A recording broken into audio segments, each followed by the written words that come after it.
Welcome to Healthy Pets, Healthy Owners. I'm Dr. Edmund Sulkowski, and our guest today is Dr. Gary Fieber. Dr. Fieber, welcome back to Healthy Pets, Healthy Owners. Thank you very much. It's always a pleasure to be here. You know, I appreciate you coming on, and I think we're going to talk about a number of different things today. First of all, I'd like to ask you some of your background, and you are a chiropractor. Correct. But you're not in practice right now. I'm not in active practice. I practiced in Minnesota for 30-some years. I not only, yes, I was a chiropractor, I was also a certified licensed acupuncturist, clinical nutritionist. I lectured extensively around the country to different doctors. I actually taught in China in 2014 before anybody got sick. And now I spend most of my time either consulting with other doctors, whether they're chiropractors or naturopaths, integrated clinics, from a business perspective, sometimes from clinical.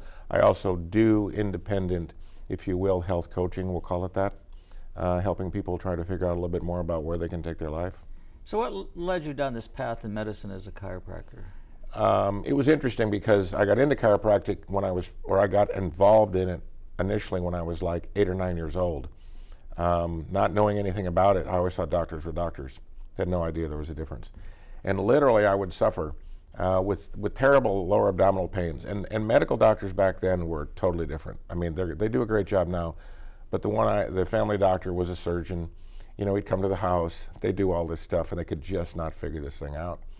And I happened to have this issue one day at my grandmother's house when I was cutting the grass on a Saturday, and it would double me over, and the pain would last 2-3 hours. It was terrible. And right next door was a chiropractic office, and they were leaving. They had been there on Saturday till noon, and you know, I'm screaming because it hurts. And I'm a guy, so we don't deal with pain very well. So he comes running over thinking I either cut myself with a lawnmower or something, and so he's looking at me and he asked my grandmother if he could take me over to the office. And he did, and he checked a few things, and he adjusted me, and within 20 minutes the pain was gone. I'm going like, this is weird, because it would never go away. It was 2-3 hours plus. So I got involved in it that way. Once I got into chiropractic, understanding how the body has an ability to truly heal itself if it isn't too far gone. And it's not that I'm against certain medications, but it's kind of nice when you don't have to be on drugs for your life.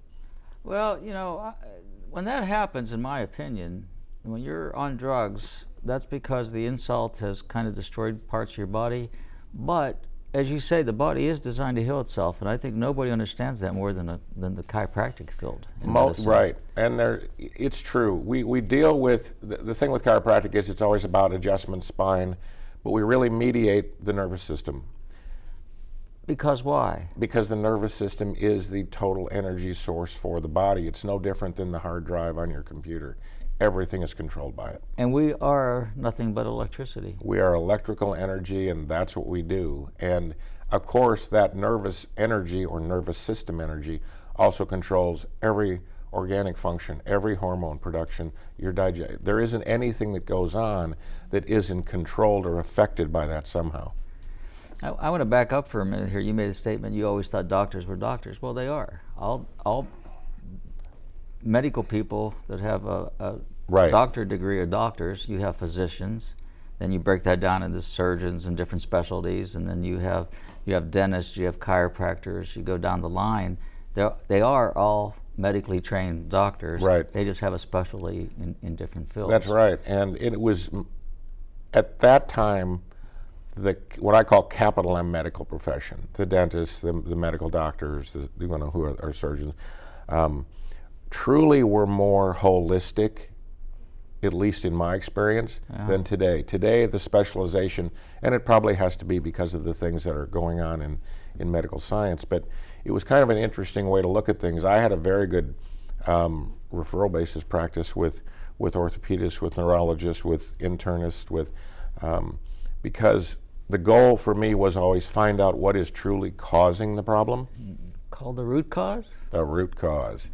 And if I couldn't help them with something that I could do with a more natural approach, we would send them to somebody who had a much more specific, and if it had deteriorated to that point, sometimes you need emergency care. You need that. Hey, there's nothing better if you had a heart attack or were in a car accident or you fell and broke your leg or your arm to have that acute emergency care. Absolutely. Lives are saved that way. That's right. Absolutely. But you really shouldn't look at your overall health by let's take a pill and call me in the morning type attitude. Well, you're right. It's supporting the body function and allowing the body's immune system to do what it's supposed to do, and the body will, given the opportunity, heal itself. That's right, and that's the whole point.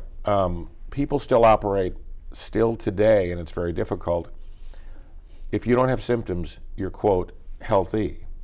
And symptoms are the last thing to occur when the body gets sick, and they're the first things to go away if you're on the right track to helping that. Absolutely the truth.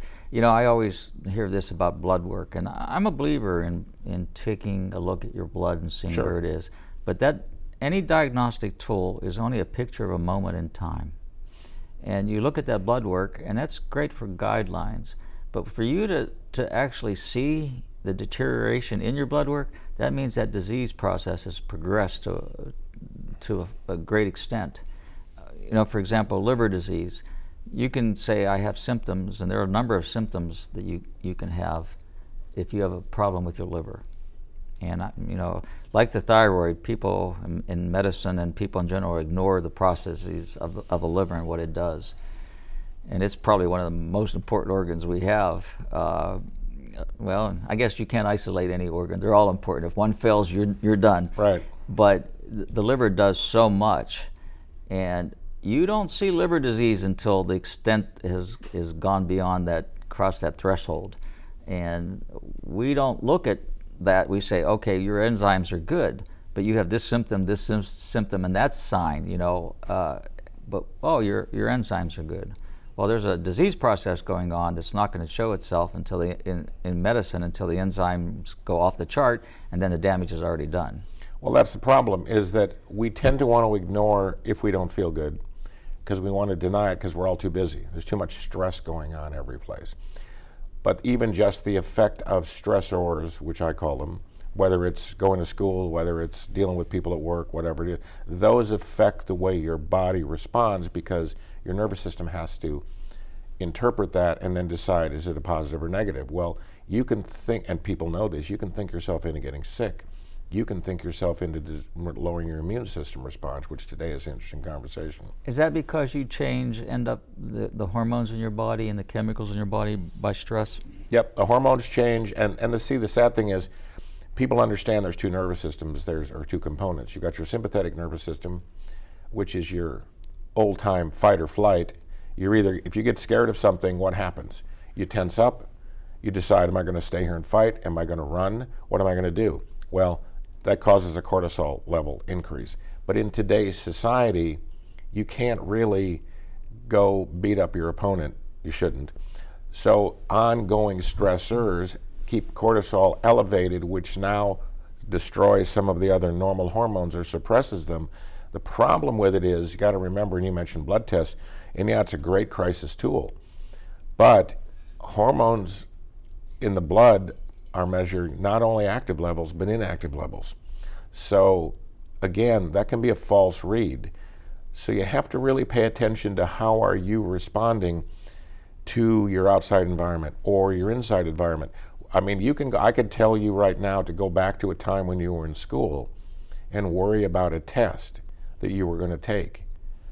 Get the picture of that test, especially if you hadn't studied for it. Now, you got that picture? Tell me, what did you start to feel as you were worrying about that? Most people are going to get tense. Their shoulders are going to tighten up. They're going to get a knot in their stomach. That's all hormonal reaction to our perception of what goes on. That's the perception causing the adrenaline, the cortisol to elevate. It Right. causes chemical changes on a cellular level. Right. That goes to your heart, your kidneys, your brain, everything, And even your muscles. oh, absolutely. And of course, you just said the heart. What happens when you get stressed? Your heartbeat goes up. Why? Your body is getting your brain's getting your body ready to, okay, we got to do something here. What's it going to be? Now, if you just suppress it and do nothing about it, those hormone levels stay elevated. It lowers the normal, what we call metabolic hormones, which help your daily function with everything else, And that's that other part of that nervous system, the autonomic part that controls everything we don't pay much attention to. Yeah, and we learned certain techniques to help alleviate that stress. And like, for example, you talk about school. I really never had to study much when I was in high school. I did my math homework and history, my history homework and geography, whatever it was. Right. I don't think all of high school took a book home. Had not the greatest study habits, however, as a result of that. I really didn't learn, even in college, I didn't heavily study. But when I went to medical school, I had to learn how to study. Real and that's fast. when the stress kicked in. But I picked up some interesting concepts that I kind of developed on my own. And one was before a big test, when all my other classmates were staying up and cramming 1, 2 in the morning, I went to the movies the night before. Went to bed early and studied to a certain point and then stopped. And when I did that, I did perform better on my exams than when I stayed up late and tried to cram and do that, put all that information in there that wasn't sticking. It's funny you said that because I developed the same habit early on in my pre-med program and then my chiropractic medical program, because I made it a rule never to study after 11 o'clock at night, simply because you're not going to remember any of it anyway. And if you get rest and you focus on being relaxed, and there's ways you can do deep breathing. You can actually put pressure on your eyeball and lower your blood pressure. You can go outside and look out, take a walk, do whatever you want to do, unless it's really cold. But that calms a person down, and you can think much more clearly when you're relaxed. And I even noticed that if I got up in the morning, and this was my practice, I would go to bed, get up at 4 o'clock in the morning, and I'd study kind of a review. I wouldn't even study. I would just read through my notes or whatever until it was time to go to school. And always did better when I did that. But one of the things I started to notice was if I got up and I drank orange juice, I didn't have the retention. And what I believe now is probably because of the sugar and the cortisol and so forth, that that sugar will increase and the insulin and so forth. If I stayed away from the sugar, my retention was better. They've actually done studies. They've been studying that, and of course people have been arguing about how much sugar there is in things, and refined sugars, which are terrible. Because what people don't understand, and I know we've talked about this, sugar binds the same receptor sites in the brain as cocaine. And so when people get this blast of sugar, it wakes me up, but you get this crash afterwards. But again, it changes your ability to focus. You made an interesting comment that if you reviewed your notes, and really we learn almost by habit, we learn a lot of stuff goes into our subconscious. The interesting thing about that is that can be great because you get a little bit every day and it sits there and becomes automatically, you're able to put it back out on a test form or something else. But we also learn bad habits that way. And bad habits, I guarantee you, talk to anybody as a child, talk to them when they're then grown up. They have the same basic habits their parents did and the same basic responses. And we learn that from conception to about 7 years of age. That's when we imprint all this stuff. And it's interesting because we don't even know we do it. In fact, studies show that you hear this all the time, well, we only use 5 to 10% of our brain. We use 5 to 10% of our analytical thinking at any one moment. The rest of it, we all operate on an automatic or an automaticity, if you will. So we have the ability, and I hate to use the word reprogram it, but we do have the ability to take a look at that and change our focus and our thinking to actually go, okay, I'm not going to get all stressed out when this occurs. Because what happens when you get stressed? You don't feel good, your immune system suffers, you don't think straight, and you're going to make a mistake at some point. Unless, of course, you're avoiding some 18-wheeler coming at you, and that's a great response. But we don't use it enough to make us healthy. We use it more subconsciously to end up with these chronic illnesses. And you look at all the chronic illnesses today, and any government agency, any health agency, government or whoever, will tell you that 90% of illnesses are related somehow to an overload or an imbalance in stress, which leads to other things in the body and the cells, and we start to deteriorate slowly over time. We should live to be 100 plus years of age. And live well. Exactly. Quality right. of life. not in a nursing home, not in, right. And it's terrible because my mother used to say this all the time. It's not really terrible, it's a cliche, but it's true. It's mind over matter. You can make a decision. You look at these people that are suffering. Look at these people that haven't been doing well in school, or for whatever reason. I was just having a conversation with a really depressed 19-year-old 2 days ago. 19. He actually graduated from Peters. And he says, you know, it's difficult now that I'm out of school, and I've had all this issue and so forth and so on. And so we must have sat and talked for an hour and a half. But it was interesting because you could watch him relax and kind of what I call come up tone. Only one, because I would listen, but we would ask questions, or I would ask a question, he would listen. Anybody can do that, but today, everything operates in sound bites, emojis, text. I still don't know the abbreviations for text, so I'm out of it there. Well, yeah, I think kids today have a lot of pressure on them. Oh, they do. It's I think terrible. It starts way earlier. You know, I remember kindergarten as, you know, drawing and taking naps on the, right. You know, and so forth. I don't think kindergarten is like that today. You're actually learning and being educated. You know, there's Montessori school and all of these different programs before you even start in the school systems. Right. And I think it just elevates, you know, and I think kids today have a lot more pressure, and then you add the constant use of cell phones and the information that you're being inundated with a cell phone and TV and, you know, all of this stuff. It can, I think, become overwhelming. Well, it's interesting because it's electronic media. And electronic media right now, statistically, the average person spends 10 hours a day in some connection with a cell phone, a tablet, the TV, 10 hours. And they're bombarded with thousands and thousands of blips of energy. And that's a distraction, and that's very hard to deal with it and focus on actually being healthy at the same time. And what I think people don't realize, Gary, is people actually, their brain is more active as they sleep than it is during the day. And when you're taking that information late at night, your brain isn't shutting down. True, and actually you only heal when you sleep. Right. The body does not heal when you're awake. And so the worst thing you can do is watch the 10 o'clock or 11 o'clock news, because that's stressful. You're driving your cortisol up. Cortisol doesn't allow the body to heal.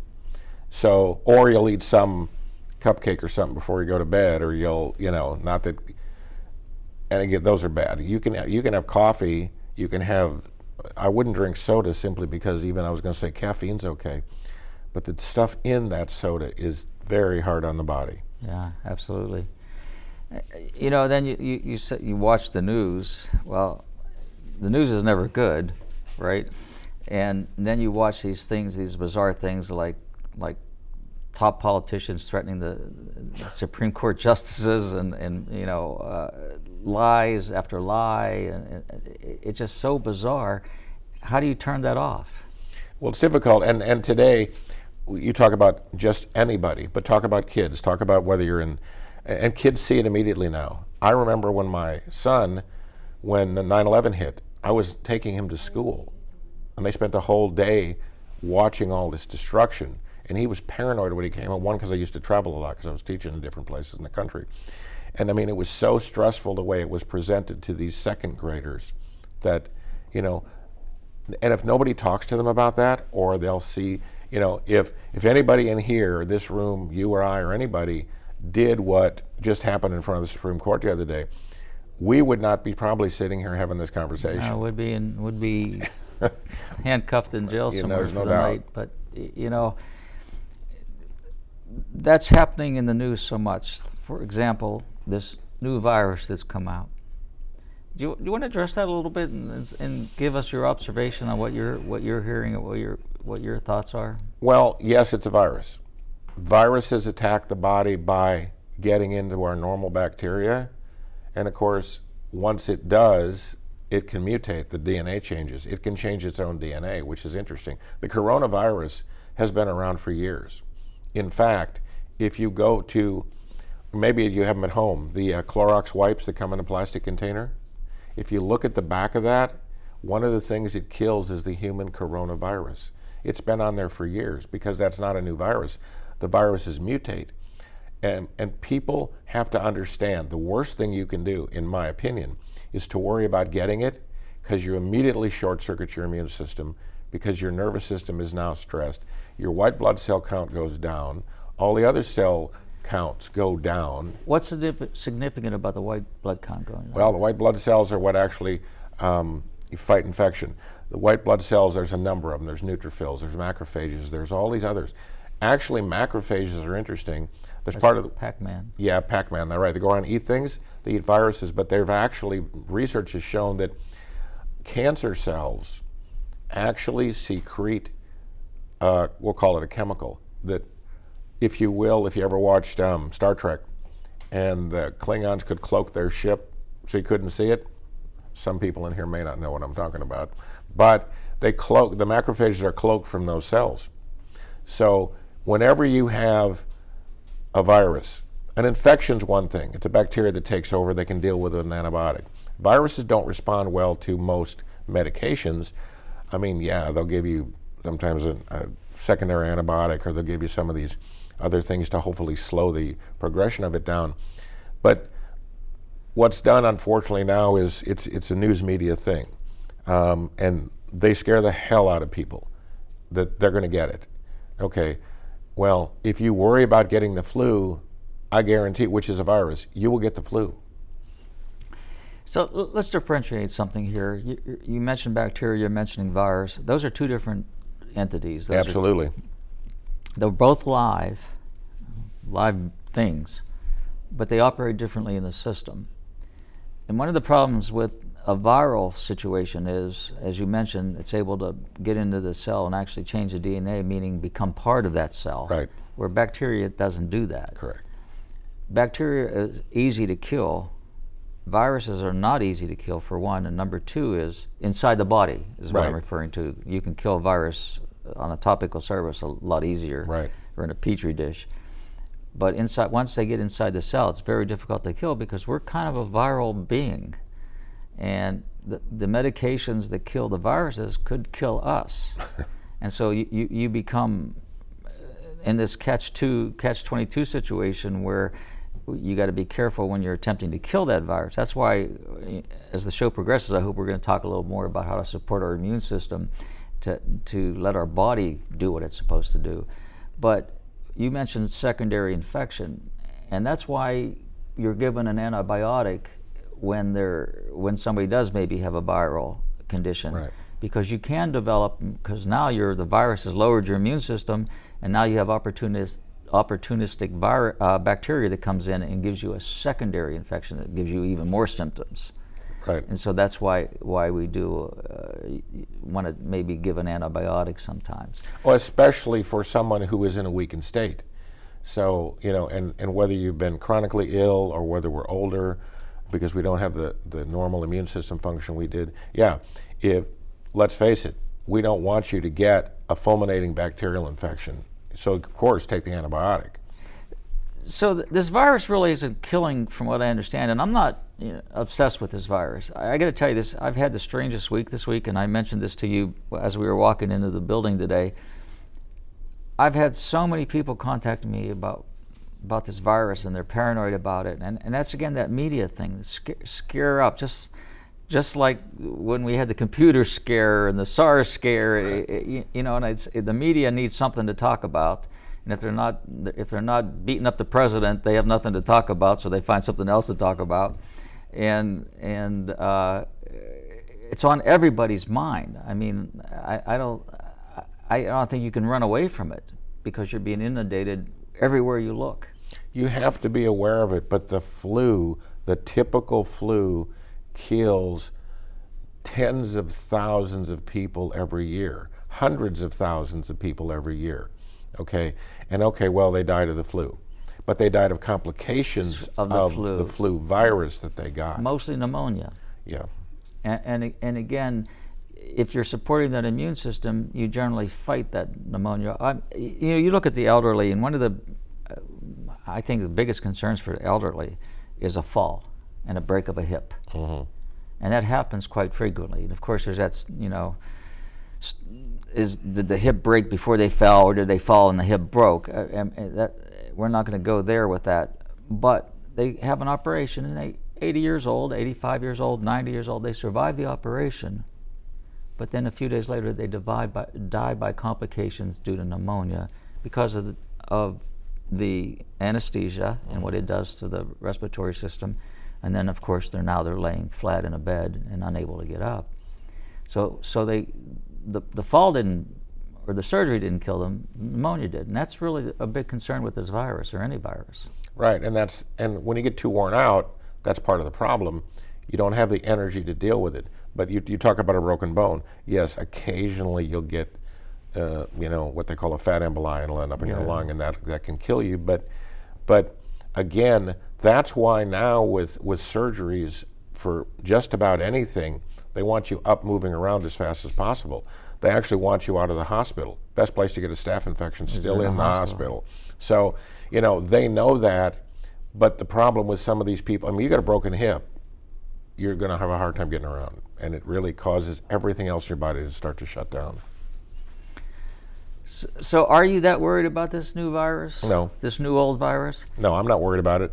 I think there are some things that are different, and maybe we can talk a little bit about what you know about it. I don't know a lot about it, but what I've been reading, this virus started in Wuhan, China, 600 yards away from where there was a bio facility. It's having, instead of a usual 14-day incubation period within the body like normal viruses have, it has a 21-day. People are getting reinfected by the virus after they've been certified free of the virus. Mm. So there are some strange things with this virus, which kind of makes me suspect it was some man-made adapted virus, but I don't have any solid proof on that, but it seems to be out there. We don't yet. Yeah. But there's a lot of biohazard, toxic chemical warfare in the world, and people sometimes start researching things and they create stuff they don't even know they're creating. That's another part of the problem. But then again, trying to deal with them and get help, or even get our Western world scientists to even be able to talk to them, is another problem. Yeah. And you would think, wouldn't they, maybe? I'm not really a conspiracy theory person, but wouldn't you think they'd want all the help they can get? I would think. Just we're going to take a break here. We'll be back with Dr. Gary Fieber. And let's talk about, when we come back, Gary, let's not focus so much on the virus. Let's talk about what we can do to support our body to fight off viruses in general, bacteria in general. Yeah, we'll be back at Healthy Pets, Healthy Owners with Dr. Gary Fieber.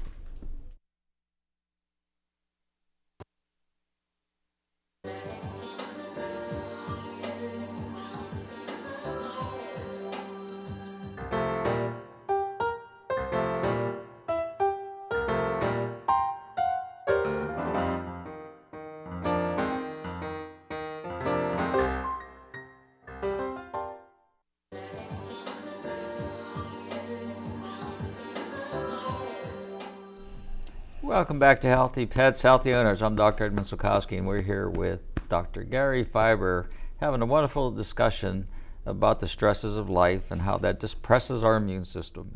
And as Dr. Gary was saying before our little break there in the first half of the show, everything you do causes stress in our life. You turn on the TV, there's stress. You look at your cell phone, there's stress. You drive on the roads, there's stress. Finding a parking spot is stress. I mean, you can't get away with it.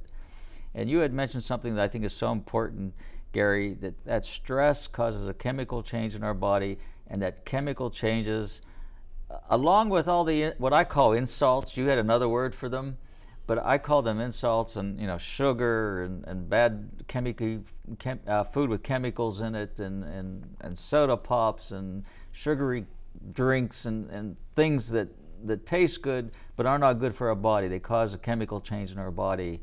And every once in a while, that's not such a bad thing, but to have it on a daily basis in abundance is a problem for our bodies to handle. And I think that's in part why we have so much disease.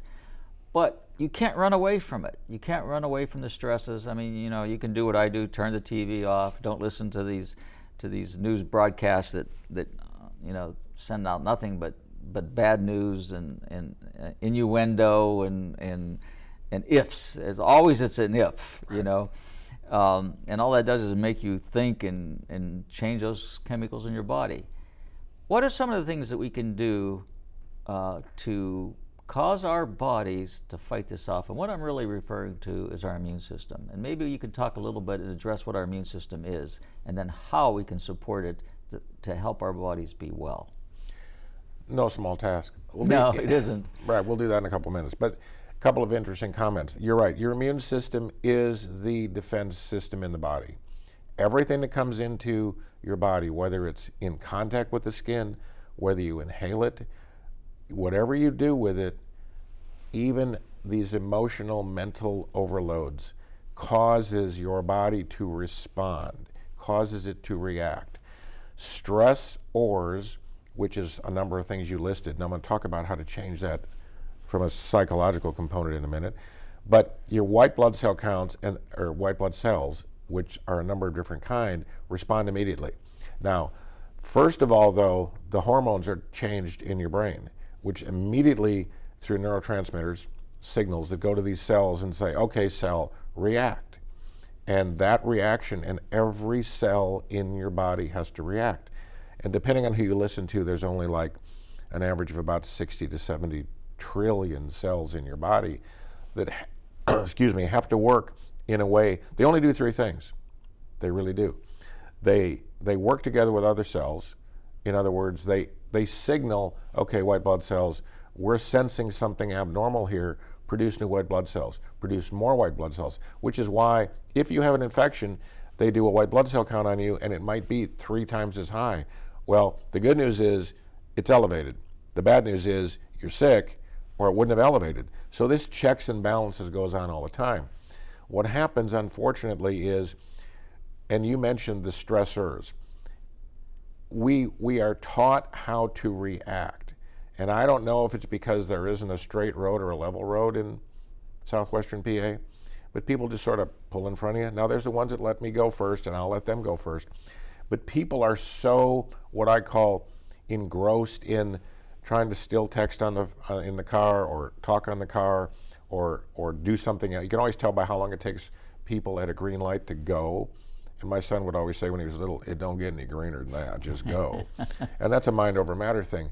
But the point is, those stressors, and whether you're in school, whether it's high school, college, and you're worried about everything else, not to mention all the social things going on, and you mentioned in the world about the news media, which don't watch the news at night because you put your body in a definite stressful situation.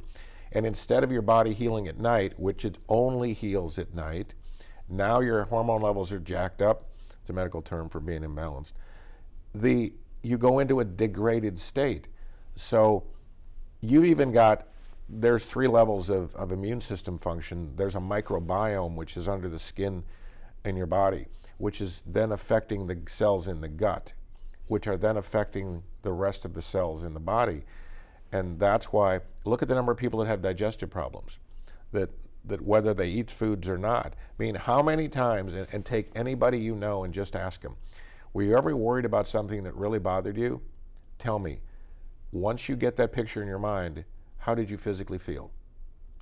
They either got a headache, they got tense, they got a stomach ache, they had to go to the bathroom. Something happened. Oh, here's I think a good illustration. You're driving down the road and you see the red and blue flashing lights behind you. You suddenly get something in the pit of your stomach. That's an example of what happens chemically in your body and how quick your body picks it up. Right, and interestingly enough, we talked a little bit earlier about these mental image pictures or these things that are programmed into our subconscious.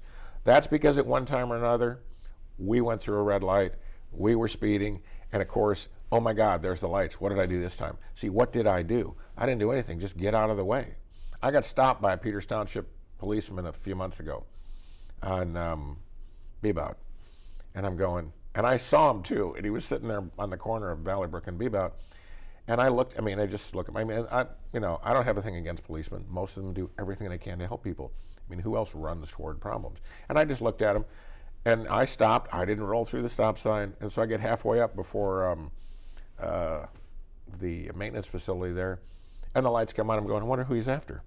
Well, it was me. So I pull over, although we should have waited and get off that road. And he walks up to me, and I love it, and he says, "Do you know why I stopped you?" I go, "No, sir." And he says, "Your registration's expired." I go, "My registration's well, okay, not the stickers for the inspection, but I did see the lights." And I go, "What did I do wrong?" The minute I thought, what did I do wrong, I got tense. Yeah. Well, okay, I forgot to do the $36 thing. Now, he was nice. I was very polite. Always be polite to police officers. They deserve it anyway. So I did was write me a 10-day thing, got it done, there was no problem.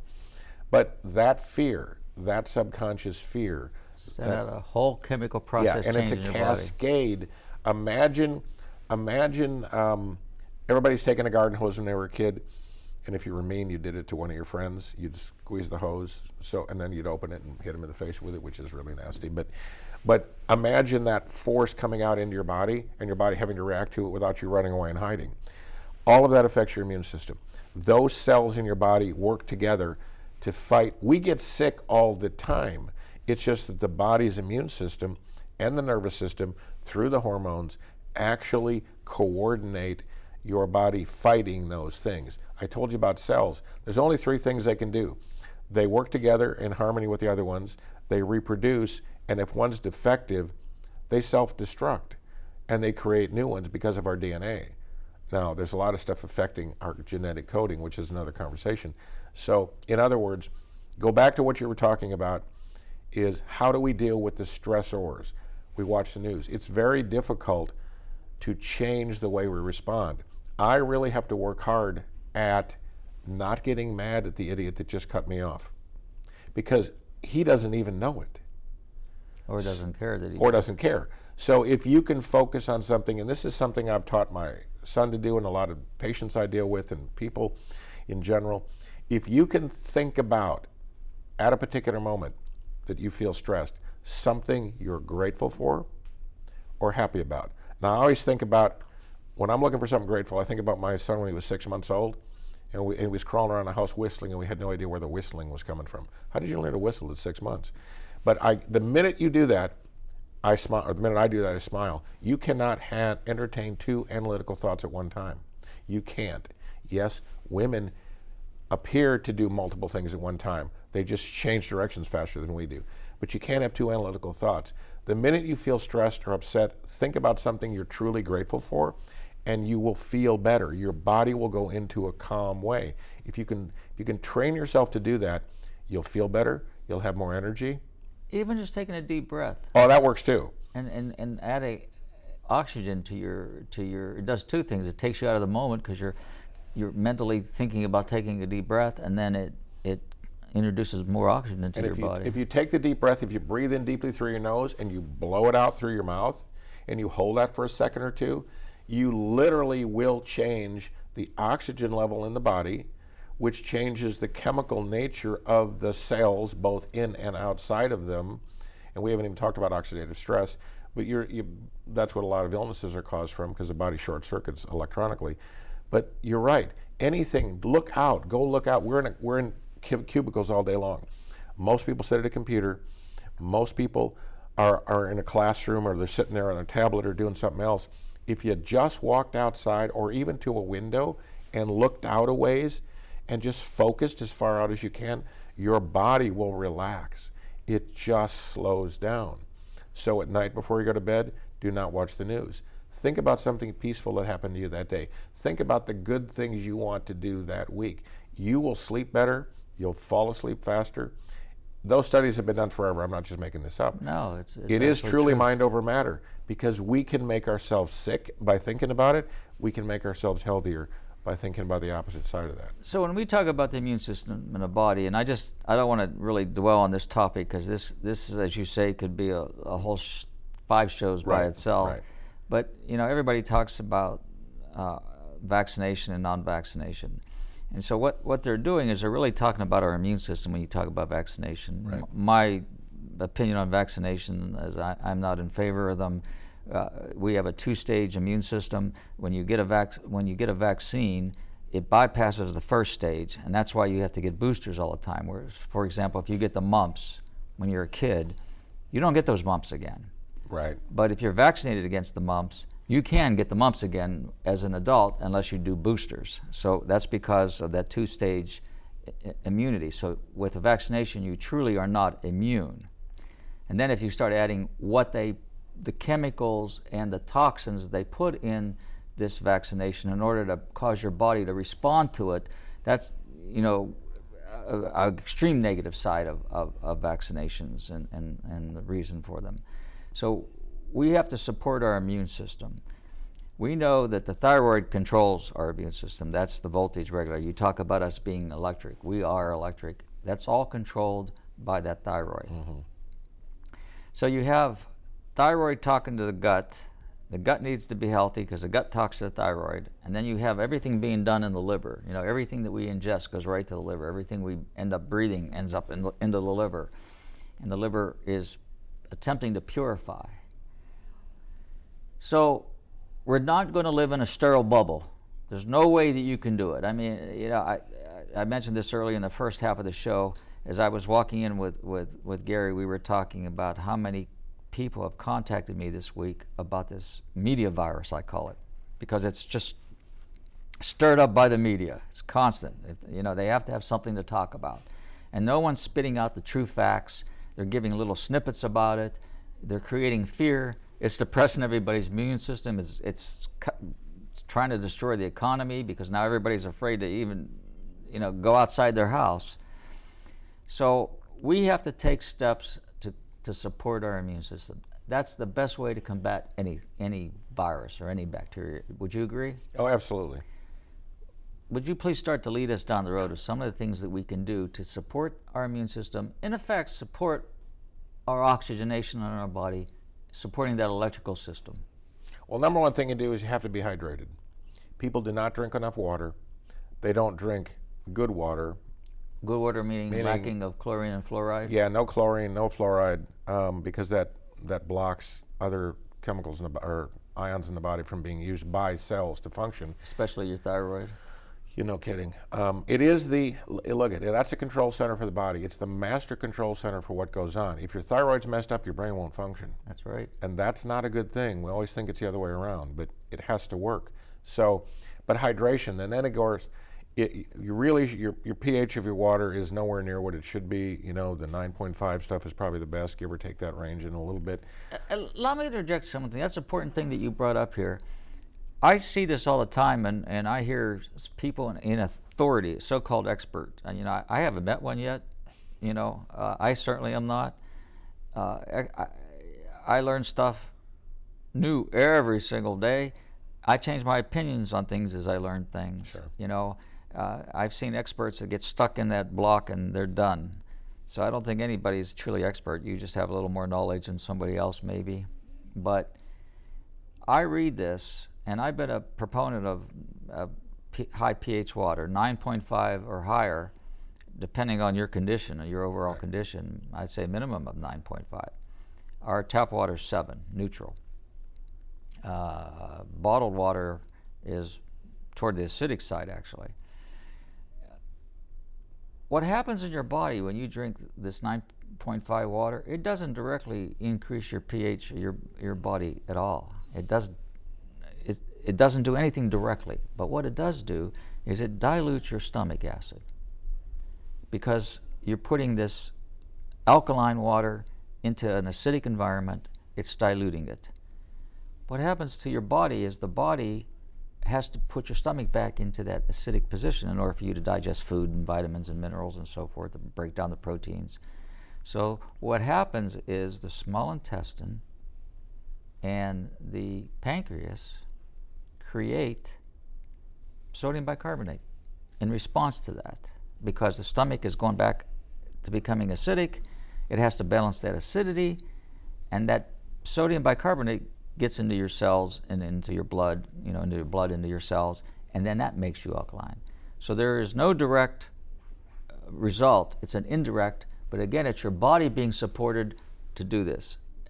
But why is that pH of your body to be slightly alkaline important?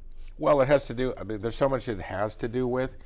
To back up for just a second, the body makes every drug and chemical we will ever need if we don't continue to bombard it with. You can take rat poison if you want, and you're going to get sick. Your body will not be able to overcome that after a while. But if you don't have the right hydration levels, if you don't have the right pH, you have to understand that the cells in the body they're actually negative on the inside, positive on the outside. And every time a cell fires, if you will, or reacts to something, it's a change in electrical potential across this. I don't really want to bore you with those old biology classes, but literally it's a change in that membrane electronically, which allows things to happen. Inside the cell, of course, are the little battery packs, the mitochondria, which we all studied in 8th grade. Gives us our energy. It gives you the energy to do this stuff. But if you're changing the pH, you're changing the way these cells can respond, whether it's slower, whether it's quicker. But the minute you short circuit something, it would be like messing up a file in your computer and wondering why you can't open the other files as fast. Well, it's like the alkaline batteries are so much better than the old-fashioned batteries. It's because of that electric potential. Right. And then we're meant to be slightly alkaline, meaning oxygenated. We know the disease is kept at bay when we're alkaline and oxygenated. When we become acidic, we have a disease response. Right. We have inflammation. And it's a vicious circle. When you have inflammation, you have disease. When you have disease, you have inflammation. So you get in this bad loop. We got to do things to keep us in the good loop. So this electric potential is extremely important. This oxygenation is important. Supporting of the immune system. Tell us about glutathione. Glutathione is one of the, if you talk about the liver being the garbage disposal in the body, glutathione is one of the biggest detoxifying agents, chemicals that we produce ourselves. And the problem with that is, even if you take glutathione, you got to be careful about that. I'm a big proponent of supplements, but the right kind of supplements, because we don't get the nutrients that we need to get. I mean, especially if we eat the prepared foods we normally eat and the processed foods. So if you're not taking supplements, you're probably going to be weak. But the glutathione is basically, if you look at your house, you have garbage in your house every day. You eventually throw that garbage, well, it should go in a plastic bag, let's hope, so we can pollute the environment with it. But the point is, eventually you take that garbage and you set it outside. Glutathione kind of is the process to getting that packaged garbage out of your body or neutralizing it so you don't get so toxic you die from it. So we know that glutathione is an antioxidant, but what people don't realize, unless they listen to this show or listen to my radio show, Healthy Pets, Healthy People, let me plug it on AM 1250, The Answer, every Saturday morning at 9 o'clock, but I often talk about glutathione because it's the master antioxidant. So we hear about A, which is important, we hear about vitamin C, we hear about vitamin E, vitamin D, which isn't a vitamin. I mean, that's kind of the bogus stuff that happens. Vitamin D is actually a hormone, extremely important in our immune system. But those things do not work unless we have ample amounts of glutathione. Right. So problem with like vegan diets and vegetarian diets is those are low glutathione diets. Do I recommend you taking glutathione? Actually, I don't. And one of the reasons is the particle size of the supplemental glutathione never gets broken down. When it gets broken down into the original 3 amino acids. So it makes sense to take the 3 amino acids that make the glutathione in your liver, because 80% of that glutathione is made in a healthy liver. If you have a liver problem, then you have an issue. The interesting thing is glutathione actually keeps your liver healthy. It cleans your liver out, as you mentioned, that garbage in and out. Right. And glutathione is extremely important in the function of the thyroid. And what did we both mention a little bit ago about how important the thyroid is into the support of our immune system? So what happens over here is if you have a disease process in your liver, I suggest you take glutathione, but only in liposomal form or IV, if you can find someone that understands how to administer IV glutathione. But you can have your body manufacture glutathione. Very high in eggs, red meat, chicken, not so much in fish, hardly any in vegetables. So you can take that nutrition in and allow your body to produce this glutathione to do what it does. Do you think vitamin C is important in our immune system? I think vitamin C in the right format is because there's too many things that vitamin C works with and catalyzes, if you will, that without it, you're going to have problems, even if you go back, years ago and you look at the whole scurvy thing. But vitamin C is one of those essential vitamins I think you have to take because we don't get enough of it. And we don't make it. We don't make it. My little Tucker here makes it. Right. Most animals make it. They do. We at one time used to. But I think that's what happens, and that's like why I recommend you not take supplemental glutathione on a daily basis, because when your body gets used to you providing it, it stops making it. Absolutely. And I think that's what happened over the millennium with vitamin C in our bodies. But we need vitamin C. It's crucial. Problem with vitamin C is we need high amounts of it. You mentioned scurvy. The recommended dose is the minimum amount to prevent scurvy. Right. What people have to realize is this recommendations are based on a 150-pound man who's healthy, right, supposedly.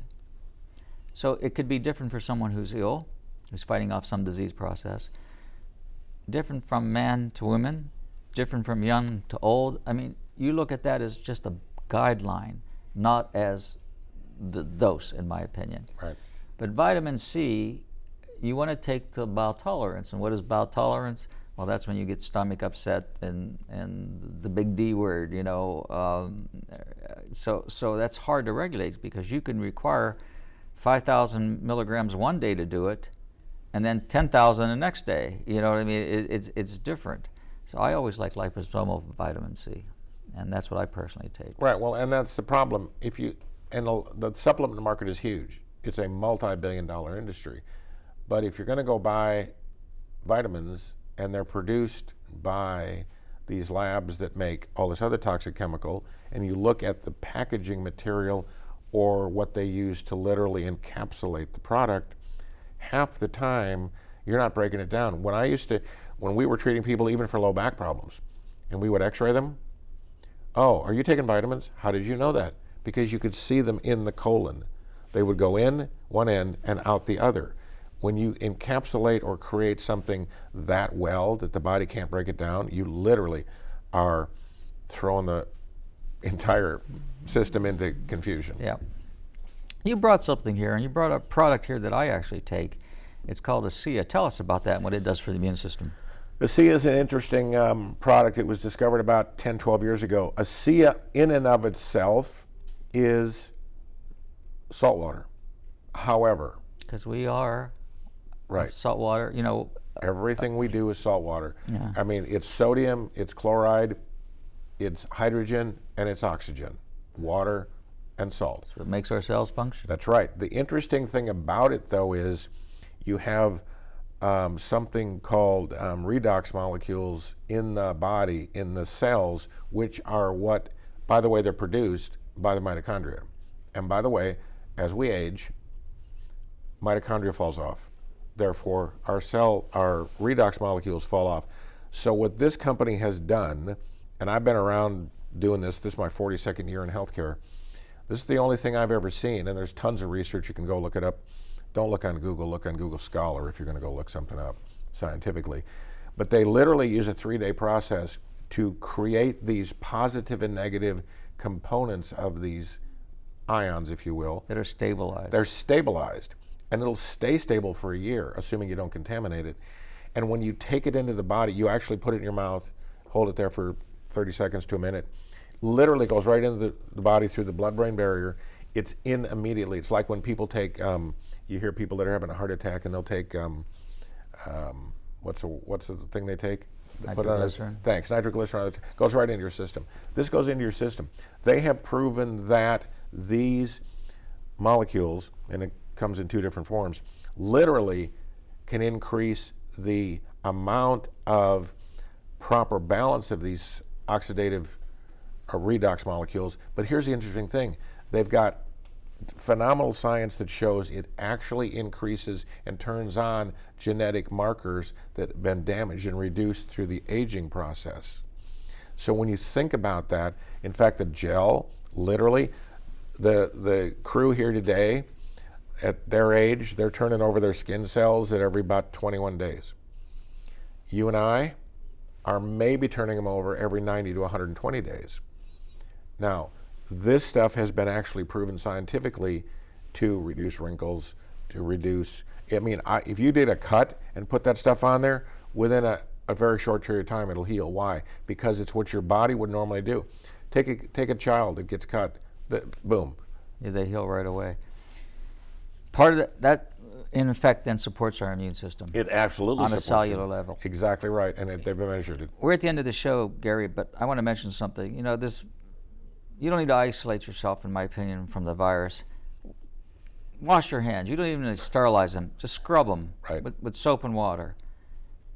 Don't shake hands. Don't touch your mouth. Don't touch your nose. Don't touch your eyes. Don't breathe on somebody. If you're sick, stay home.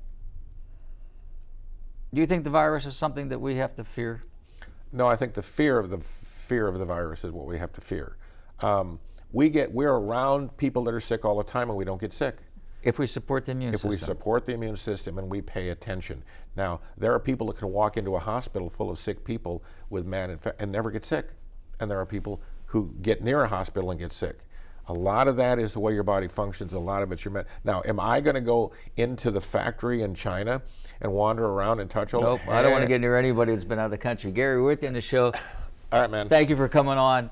Thank you so much for watching Healthy Pets, Healthy Owners. Remember, a healthy pet is a happy pet. When you're healthy, you're happy as well. Stay healthy, support that immune system. Remember, you can listen to me live every Saturday morning on AM 1250 The Answer at 9 o'clock. Bye-bye.